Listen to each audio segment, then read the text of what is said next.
I hope you'll find this on a local bookshelf and follow along.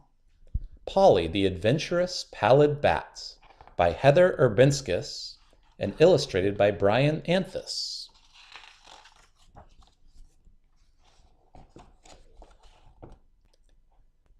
Don't just look, Pauly, listen. His mother kept reminding him, but Pauly didn't like being told what to do.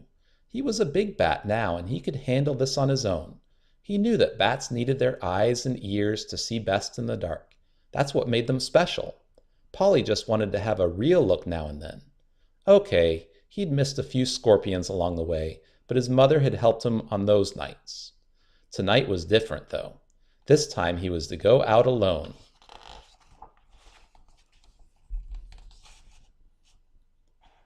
There's really nothing to it, he said, stretching his wings.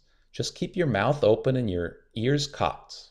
When night came, the little pallid bat flew from the crevice in the cliff that had been his day roost. He winged his way across the moonlit desert. Below him, soft shadows of trees and cactus played across the desert floor. Bobcats and coyotes padded through the night, while kangaroo rats kept a wary eye out for them. As Pauly flew closer to the ground, he opened his mouth and let out a ping signal to find his prey.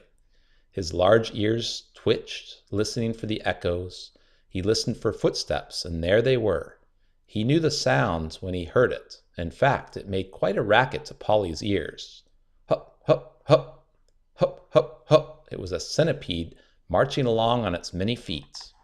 A speedy landing and a quick chase, and Pauly would have a centipede for his dinner. Nothing to it, Pauly smugly thought as he flew into a nosedive after the fleeing centipede. Speeding along, eyes locked on the centipede, he just couldn't help himself. He forgot to listen. Maybe if he'd kept his ears more open and listened for echoes, he would have seen the rock. But no. Whoomp! Oh, wee, that hurts. Pauly lay on his back seeing stars, and he didn't even have his eyes open. He could also hear his dinner crawling away. With a bump on his noggin, Pauly got up to try again. He was really determined this time.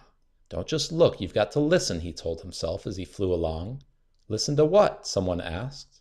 Pauly looked up. He hadn't noticed, but he had flown into a large forest of agave plants.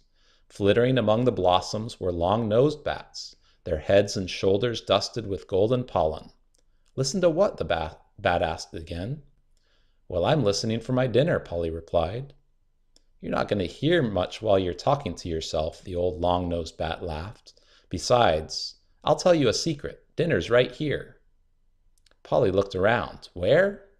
Are you blind? The old bat snickered. Nectar and pollen, it's all over the place. Then the old bat proceeded to lick the sweet syrup off his face with a long, feathery tongue. Nectar and pollen? Pauly looked doubtful. I've never eaten that before. No time like the present, said the old bat.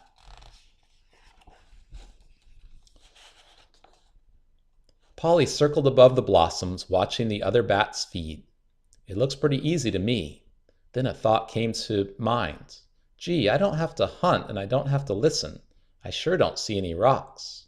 The old bat winked at him. Nothing to it. You can dig right in. Finding his own flower, Pauly lined himself up. Then he closed his eyes, stuck his much too short tongue out, and plunged his nose right in. Achoo! He flew backwards with a great sneeze. Pollen blew everywhere. The other bats flew in circles around Pauly, batting their wings and laughing with glee. Yuck! Pauly coughed, shaking off the pollen. Who would want to eat this sticky stuff? The bats looked down their long noses. We do, and it's a mighty good thing, too. We pollinate the plants while we eat.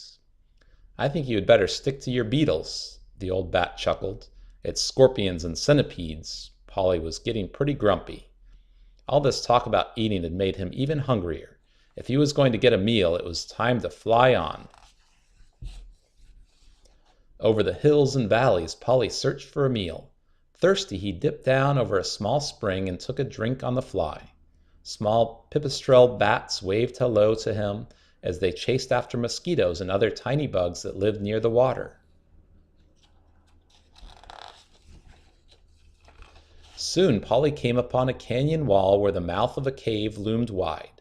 He heard voices coming from the cave. Curious, Polly flew closer. Just then the air began to churn and a strong breeze blew. As Polly looked into the mouth of the cave, bats began to fly out. Soon bats rose out of the cave in the thousands, like a swirling column of smoke. Then there were millions of them.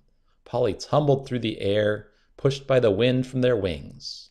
His pale-colored coat fluttered helplessly against the black swarm that spiraled around him, though the free-tailed bats never touched him as they winged their way through the night sky.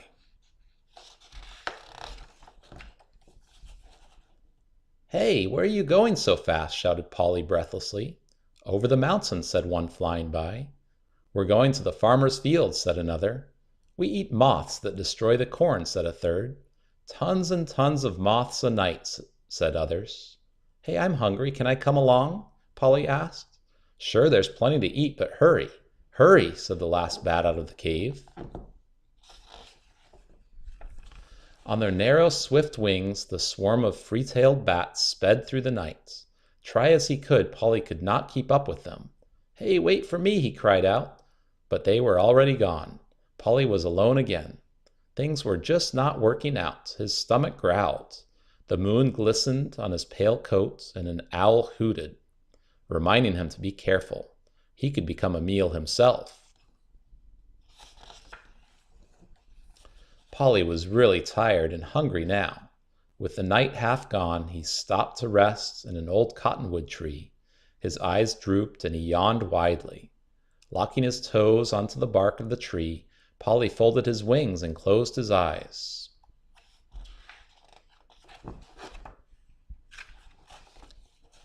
That's when he heard them. Footsteps. Polly opened his mouth and let out a ping.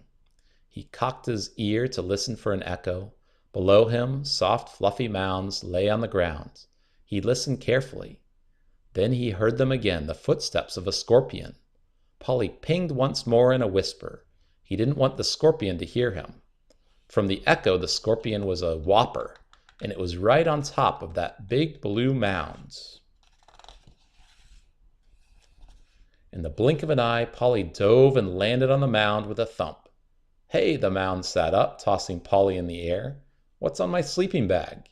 "Yikes, it's a bat!" Another mound jumped up. "It's a scorpion!" screamed the little girl. Polly scrambled back on the sleeping bag again. He looked around again. Where was that scorpion? Then his mother's words came to mind. "Don't just look, Polly, listen."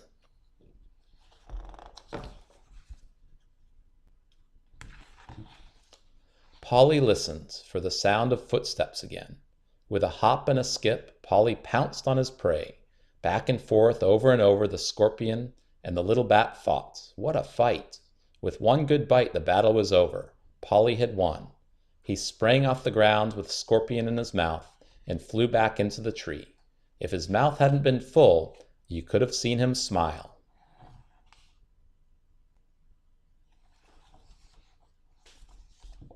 "Way cool, Dad," said the little boy. "The scorpion was as big as the bat." "But bats are scary, Daddy," said the little girl. "I'm sure he's more scared of us, honey. Besides, bats are important. They do the same job that birds do. They just do it at night." The father plumped up his pillow. "In fact, I'll sleep better knowing that little bat is watching over us." As everyone tucked back into their sleeping bags, the nighttime silence was broken again. "Can he come home with us, Daddy?" the little girl whispered. "No, he's much better off in the wild," her father answered softly. "Good night." "I told you I saw a bat," said her brother. "Shh." The ends.